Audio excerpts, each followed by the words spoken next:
Ассаляму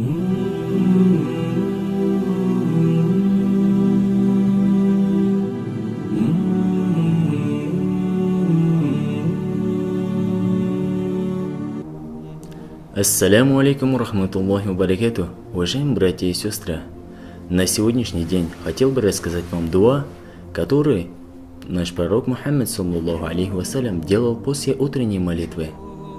Передается от Умму Салям, да будет доволен ею Аллах, что пророк Мухаммад саллаллаху алейхи вассалям после утренней молитвы говорил: Аллахумма инни ас'алюка ильман нафи'ан ва ризкан таййибан ва амалян мутакаббаля. О Аллах, поистине я прошу Тебя даровать мне полезное знание, благой удел и совершение такого дела, которое будет принято. Ассаляму алейкум рахматуллахи ва баракатух.